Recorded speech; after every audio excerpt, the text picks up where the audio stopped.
ભક્તિમાં રહે એનું કામ થઈ જાય. એટલે સદગુરુ મહારાજ સમદ્રષ્ટિ હોય, ઊંચો નીચો એકાને ન હોય. તો આપણને એવા મહાપુરુષ મળે કે જેને ગુરુ મહારાજની કૃપા કે જેને રામ કે કૃષ્ણ કે એવા ભગવાન જેવા સદગુરુ મળ્યા. અને બધા એને એક સમદ્રષ્ટિ લઈને એક જ ભજન, જે શંકર ભગવાન જે ભજન કરી દે, કૃષ્ણ ભગવાન જે ભજન કરે, એ જ શ્વાસે ઉશ્વાસે અજંપા જાપની જે આપણને ભજન આપ્યું એ જ ભજન આપ્યું. રામ ને કૃષ્ણ જે ભજન કરી જાય.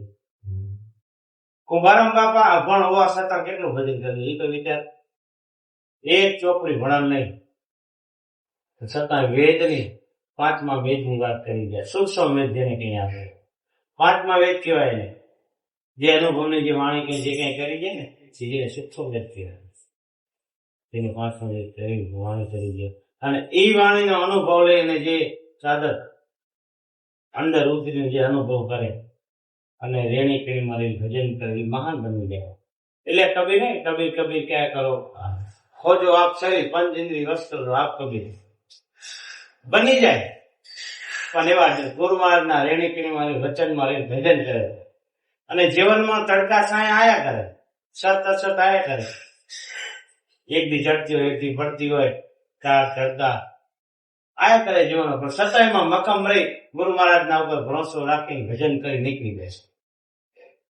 અને મનુષ્ય અવતારે આયા કરે. અને બાપા કુંભારામે એમ કીધું કે ગુરુજીના નામની ભક્તિ દિલમાં મુક્તિ પલમાં. હા પલમાં હાવ સહેલી બતાવી, સેજે સેજે ભજન કરી નીકળી જાય. હાવ સહેલું બતાવી દીધું. મન તું પ્રસન્ન કર ચિત્તા તેને દર્શન કરી કરી કર. તારા કયા કરમ મટી જાય, કરેલા કરમ ભરીને વર્ષમાં થઈ જાય, મહાન બની જાય. પણ ગુરુ મહારાજના રેણી કીમાં રહીને ભજન કરે. મીરાબાઈએ કીધું આત્માને ઓળખાવીને લપતો રાખીને એમ માટે ભ્રમણાને ભાંગ્યાને ભાવના ફેરાવીને. અને ગમે તેટલી જાહો જલાલી હોય પણ એ બધી માયા, ગાડી મોલ મિલકત ગમે તે હોય, ધમ ધમ સાહેબી હોય, પણ જે ગુરુ મહારાજના જે શબ્દની એ તોય તોલે ના આવે. એ તો મિથ્યા છે ને. પણ આપણે તો એવો મહાપુરુષ મહામંત્ર મળી ગયો કે ભગવાન જેવા ગુરુ મહારાજ આપણને એના જેવા સવાય બનાવી દીધું. હવે એવું શું કે રેણી કરીને રહી અને ગુરુ મહારાજ પરિપૂર્ણ ભરોસો રાખી અને ભજન કરે નીકળી જાય.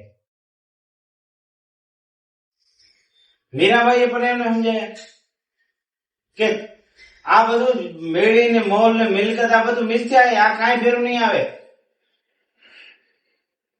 જન્મ મરણ 84 ના ફેરામાં જાવું એના કરતા તો ભજન કરી લે, અજંપા જાપ જપી લે, ગુરુ મહારાજના કયા પ્રમાણે હાલ.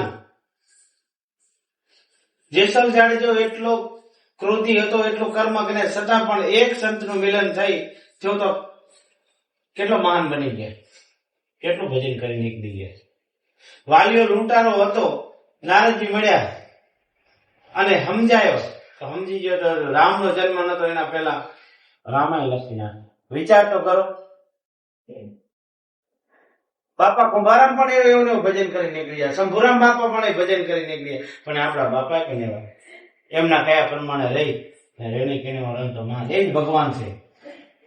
દુનિયાના જગતનું જે કઈ આ જગતમાં હાલી રહ્યું એને બધું છોડી અને ગુરુ મહારાજના કયા પ્રમાણે રેણી કેણીમાં રહી અને ભજન કરે ને એ માં નીકળી જાય. એટલે કબીર સાહેબે કીધું કબીર કબીર ક્યાં કરો આપ ખોજો આપ સહી પંચ ઇન્દ્રિય વશ કરો તો આપ કબીર બની જવાય. એટલે બાપા કુંભારામે કીધું શું કીધું, ગુરુજીના નામની ભક્તિ દિલમાં મુક્તિ પલમાં. આ પલમાં મુક્તિ થઈ જાય, નીકળી જવાય. મન તો બર્તન કરી પીતા તો તને દર્શન કરી ઘડી થાય. આ ઘડી ઘડી થાય, પલ પલ થાય. ગુરુ મહારાજના ઉપર પરિપૂર્ણ ભરોસો રાખી, વિશ્વાસ રાખી, ભગવાન માની અને ભજન કરે એ મહાન બની જાય, આજે થઈ જાય. અને સંત નો આ ટકે નહીં. એટલે કે સંત બીજી પલટે નહીં, જો જાય અનંત ઊંચ નીચ ઘર હોય તો આખર સંત ના સંત થઈ જાય. પણ આ ગુરુ મહારાજની કૃપાથી, કૃપા વગર નહીં, ગુરુ મહારાજના કયા પ્રમાણે હાલે એમ કામ થઈ જાય. આપણા બધા સંતો જુઓ રેણી કેણીમાં એક પણ પૈસાની અપેક્ષા રાખ્યા વગર કાંઈ પણ પોતાના ખર્ચે જાવું, પોતાના ખર્ચે નિષ્કામ ભાવથી રાત તો કેટલા ગમે તેટલા કિલોમીટર કાપીને જાય અને હું આ ગુરુ મહારાજના આનંદ લઈ પાછા આવે, એ તો વિચાર કરો આથી મોટો ખર્ચો કયો હોય શકે. બાપા કુંભારામના કેટલા ખર્ચા થઈ ગયા, પણ ક્યારે કે જયારે ગુરુ મહારાજના રેણી કીણીમાં રહીને એમને ભજન કરીને માન થઈ ગયા. તો આપણને એની રેણી કીણી આપી, એની ભજન આપ્યું, તો આપણે એમાં રહી અને આપણે પણ નીકળી જાય. અને જીવનમાં છે મનુષ્ય અવતાર છે, આયા કરે, થોડી ઘણી તકલીફ આવે, ધંધો નબળો પડી જાય, પણ એમાં અડગ રહી જાય, વચનમાં રહી જાય, એનું કામ થઈ જાય. એટલે આ મનની મતે ના લે, મન તો ગમે ત્યાં લે, મનને એવું મારો કે કાચના ટુકડા જેવું થઈ જાય ને સતત સમરણમાં રહી જાય. સમરણ મારું જાય, મન ગમે ત્યાં સમરણમાં લઈ આવો. એટલે બાપા કુંભારામે કીધું, શું કીધું? એકાંત બેસી આસન વાળી ધ્યાન હારીના ધરીએ, ધ્યાનમાંથી ધરીને ઓળખે મળ્યાથી ના. આમાં મળી જાય, પણ ગુરુ મહારાજે જેમ આસન જે એકાંતે બેસી જે ગુરુ મહારાજે આપણને કીધું ને, તેની કીણી મારી સાંજ સવાર ધર્મપુરામાં હવારમાં ઉઠીને ભજન કરવું. ભજન વીરા કાંઈ ન થાય. ગુરુ મહારાજના રહ્યા કયા પ્રમાણે જે ભજન કરે ને એ મહાન બની જાય. આ ભજનનો તો પ્રતાપ છે. જો ગામો ગામ જોવો ને, કેટલા મહાપુરુષો થઈ ગયા.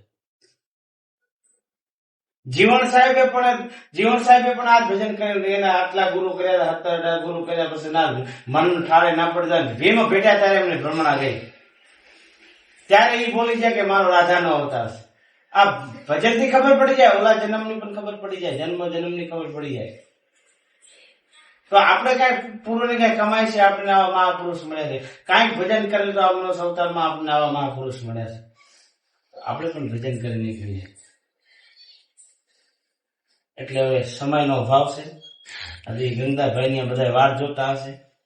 તો બધાને જય ગુરુ મહારાજ. જય ગુરુ મહારાજ. જય બોલે કુંભારામ મહારાજ કી જય. શંભુરામ મહારાજ કી જય. સુખદેવસિંહ મહારાજ.